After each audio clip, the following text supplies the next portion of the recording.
नमस्कार, मी स्नेहल किचन वर्ल्डमध्ये तुम्हा सर्वांचं खूप खूप स्वागत करते.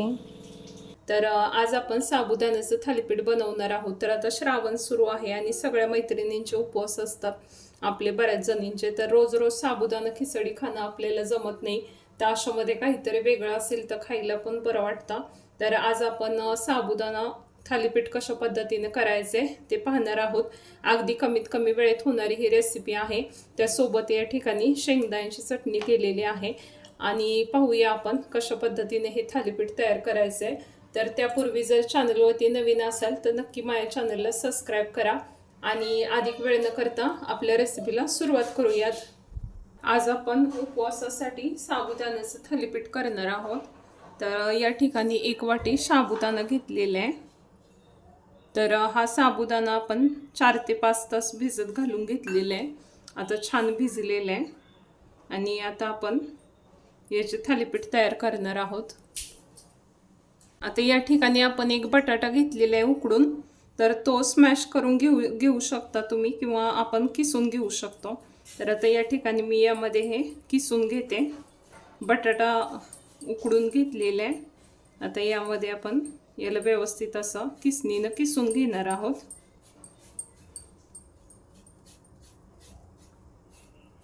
म्हणजे काय होईल की आपल्याला थालीपीठ बनवत असताना किसून घेतल्यामुळं अगदी सॉफ्ट असं तयार होईल पीठ आणि मग थालीपीठ थापताना कोणत्याही प्रकारच्या अडचण येत नाही.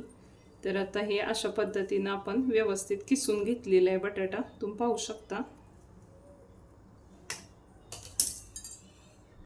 आता या ठिकाणी 2 ते 3 हिरव्या मिरच्या मी बारीक करून घेतलेल्या मिक्सरमध्ये. त्याचा ठेचा तयार करून आपण घालून घेऊया. ठेचा जो आहे तो तुम्ही तुमच्या आवडीनुसार कमी जास्त करू शकता. या ठिकाणी 2 हिरव्या मिरच्या होत्या, 2 ते 3 त्या बारीक करून मी घेतलेल्या आहे. आता हे यामध्ये आपण आता मिक्स करून घेऊयात. आता या ठिकाणी आपण अर्धा टेबलस्पून मीठ घालून घेऊयात चवीनुसार. यामध्ये 2 चमचे शेंगदाणे भाजून त्याचा कूट करून घालून घ्यायचा आहे. 2 ते 3 चमचे या ठिकाणी दाण्याचा कूट घातलेला आहे. तर अशा पद्धतीनं इतकं साहित्यात आपण घातलेलं आहे. चवीनुसार मीठ घालून घेतलेलं आहे. हिरव्या मिरचीचा ठेचा चवीनुसार घालायचा आहे. जितकं तुम्हाला तिखट हवं आहे त्यानुसार कमी जास्त करू शकता. यामध्ये आवडीनुसार जिरं कोथिंबीर पण घालू शकता, पण इथं मी घातलेलं नाही. उपवासासाठी आपण तयार करत आहोत त्यामुळे जिरं वापरलेलं नाही. तर आता या ठिकाणी आपण अशा पद्धतीने व्यवस्थित हे पीठ मळून घ्यायचं आहे. अशा पद्धतीनं आपण यामध्ये पाणी वगैरे न घालता फक्त जो बटाटा आहे त्या बटाट्याच्या मॉइश्चरमध्येच हे पीठ व्यवस्थित मळून घेतलेले आहे. आता याचा अशा पद्धतीनं गोळा तयार झालेला आहे. याला आता आपण थोडं 1 चमचा तूप घालून घेऊया आणि तूप लावून याला व्यवस्थित मळून घेणार आहोत. इथे एक आता चॉपिंग बोर्ड घेतलेला आहे. त्यामध्ये एक रुमाल आहे. रुमाल हा धुवून घेतलेला आहे ओला करून. तर आता यावरती आपण पाण्याचा हात लावून थालीपीठ थापून घेऊया. या ठिकाणी हाताला तेल लावून तूप लावून घ्यायचं आहे. तूप लावून घेतलेलं आहे. आता या पीठ जे तयार केलेलं आहे त्याचा आपण छान असा गोल असा गोळा तयार करून घ्यायचा आहे अशा पद्धतीने. आता या कापडावर हा गोळा ठेवून आपण असं हाताने छान असं याला थापून घेऊयात. थोडं पाण्याचा हात लावायचा आहे अधूनमधून.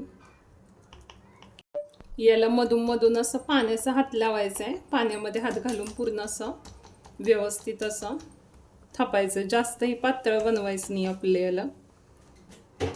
असं लहान लहान असं गोळे घेतले तर लहान लहानच होणार आहे. जर मोठे घ्यायचे असतील तुम्हाला करायचे असतील तर मोठा गोळा घेतला तरी चालू शकेल. तर अशा पद्धतीने आपण याला थापून घ्यायचं आहे.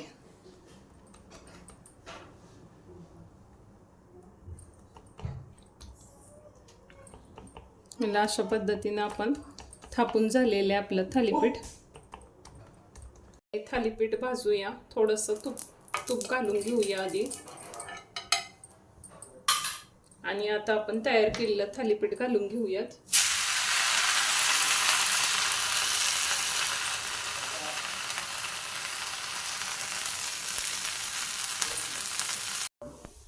अर्धा चमचा तूप घालूया आपण. आणि हे थालीपीठ आता एका बाजूने भाजलेले आहे, दुसऱ्या बाजूने पण छान असं भाजून घेऊया खरपूस. याला मंद आचेवर भाजायचं, जास्त मोठा गॅस नाही करायचा, नाही तर मग जळून जाऊ शकता. याला दोन्ही बाजूनं व्यवस्थित भाजून घ्यायचं आहे. आता हे थालीपीठ भाजलेले आपण काढून घेऊयात. आता दुसरं हे थालीपीठ आपण अशा पद्धतीने तयार करून घेऊया. थोडंसं पाणी या ठिकाणी घालून घेतलेलं आहे आणि आता पाण्याच्या हाताने याला पण आपण असं छान असं पसरवत जायचं आहे व्यवस्थित. पाण्याचा हात लावून आपण याला असं थापून घेऊयात, आधी जसं घेतलं होतं त्याप्रमाणेच. जास्तही आपल्याला पातळ नाही करायचं, जास्तही जाड नाही ठेवायचं. असं बारीक गोळा घेतलं तर बारीकच होतील. मीडियम आकाराचे असे बनवत आहे मी. अशा पद्धतीनं आपण आता थापून झालेलं आहे थालीपीठ दुसरं देखील. आता आपण हे थालीपीठ घालून घेऊया.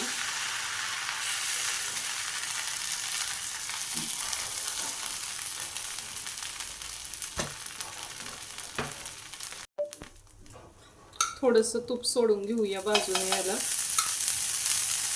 हलकसा.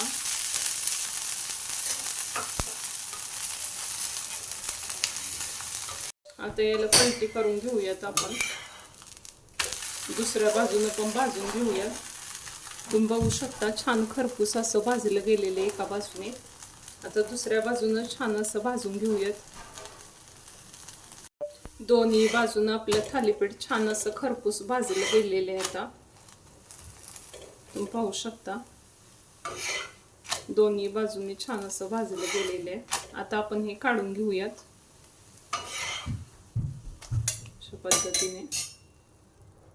तुम्ही पाहू शकता इथे छान असं खमंग आपला साबुदाण्याचं थालीपीठ तयार झालेलं आहे. आणि अगदी छान असं आणि अगदी कमीत कमी वेळामध्ये खिचडी तयार करण्यापेक्षा नक्की या श्रावणामध्ये उपवासामध्ये अशा प्रकारचं साबुदाण्याचं थालीपीठ नक्की करून पहा.